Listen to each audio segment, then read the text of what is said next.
Kilala nyo ba kung sino nagpatarpolin neto? Siya nga lang pala ang makakalaban natin ngayon at dinayo ko na nga pala siya. At isang undefeated Moskov. Grabe, sa biyahe pa lang talaga kinakabahan na ako at iba na talaga ang kutob ko. Tapos dito, nag-ready na nga agad kami kasi nga mag-start na rin kami mag 1v1. In-invite ko na nga siya dito at talagang naghanda talaga ako, nakakalabanin ko sa gamit yung Moskov niya at ang gamit ko naman ay Mia. Tapos dito, pinakitaan na nga agad dito yung mega collector na flex na yun. Dito, pag-start pa lang, kala ko talaga makakalamang na ako pero alam ko naman makakachamba siya. Hindi ko siya dito pinapaklear ng minions kaso ang kulit talaga yun, pinilit pa talaga. Tingnan nyo ditong maigi, magpa-first pa siya dyan at talaga mag-clear pa talaga siya. Buti na lang, na-inspire ko kagad siya. Tapos dito, medyo naawa na ako kaya pinag-back ko muna. Para naman makalamang-lamang ako maski pa paano. Nag-clear muna ako dito ng minions tapos kumuha na rin ako ng blue buff. Tapos maya-maya lang, nagkita kami dito sa minultian niya ako tapos naisip ko na pagbigyan muna siya kaya na first blood niya ako dito. Pero ang akala niya ako lang makikill niya kaya idadamay ko na siya.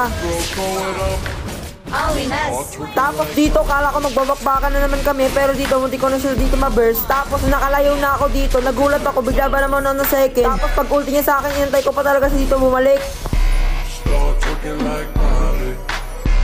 Tapos dito, magki-clear lang sana ako sa mid pero nagulat ako dito, bigla may umatake sa akin. Naisip ko na lang talaga na pagbigyan muna para makalamang siya maski pa paano.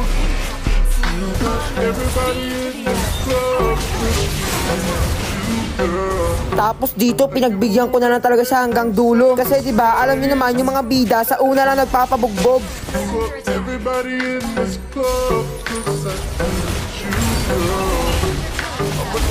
Pero sa totoo lang talaga, kinabahan na talaga ako dito. Paano ba naman ang hirap tansyahin ng Moskov niya? Talagang napakasakit naman kasi talaga tapos napakagaling pang umiwas. Alam mo yung tipong kala mo kaya mo siya pero hindi mo pala talaga kaya. Kaya dito natalo niya tuloy ako dito kaya babawi na lang ako sa next game.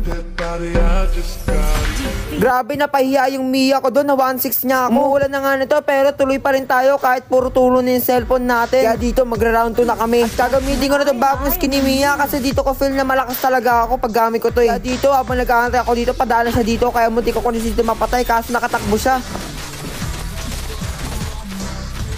Tapos dito, feeling play safe pa ako. Tapos nagulat na lang ako, bigla siya dito sumulpot. Pero akala niya siguro matatakot ako. Kaya ngayon, totohanin ko na talaga tong my turn ko.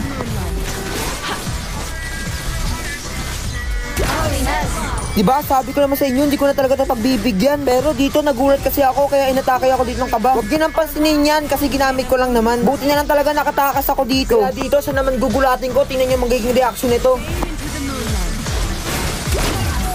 Dito nga pala sa round namin, nag-iba na pala kami ng rules. Pwede na kami gumamit ng defense item, tsaka mga winchan. Kaya dito, feeling ko nakachamba na naman ako. Tapos dito, nasaktuhan ko sa matamaan ng second, kaya akala ko makikill ko na siya. Pero parang hindi pa talaga nadala tong Moskov na to, bumalik pa talaga sa akin. Kaya tingnan nyo ang mangyayari. Yan, sabi ko naman kasi, papakitaan ka na kita my turn eh. Dito sigurado na bigla na lang to, kasi bigla man naman nawala, tapos tinanggal ko na rin siya sa mapa.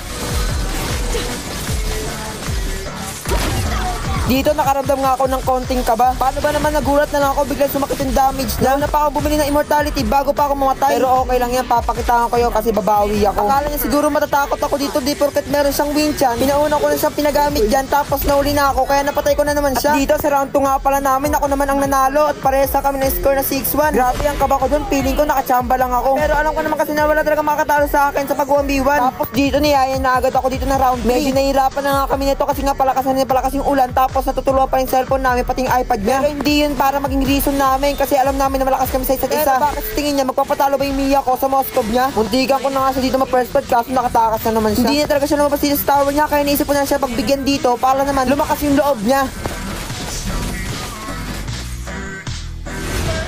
Kaya para makabawi ka agad dito, kumuha muna ako ng mga jungles para makapag-build na agad ako kasi gusto ko pakitaan ko na naman siya ng my turn.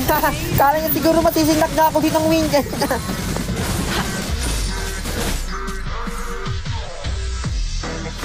Tapos dito, binarakan niya pa talaga ako. Kala niya siguro may isa niya pa ako. Hindi ko pa talaga nadala, kaya yung papakitaan na naman kita ng one hit. Sabi ko naman kasi, pag nag-bite ako, huwag ka nang pumalag sa akin. Dito, kinuha ko na dito yung mga jungles niya para hindi na siya makabawi sa akin. Tapos dito, titingin pa talaga siya dito sa may shadow. Hindi niya alam na nakabang na ako sa kanya, kaya napinukulan naman siya. Yan naman kasi ang sinasabi ko sa'yo eh. Huwag na wag mong papalagan yung Mia ko. Ngayon mo sabihin na creation camp ako. Sa mga nagsasabi sa akin yung na creation camp ako, bakit hindi nyo ako subukan sa 1v1?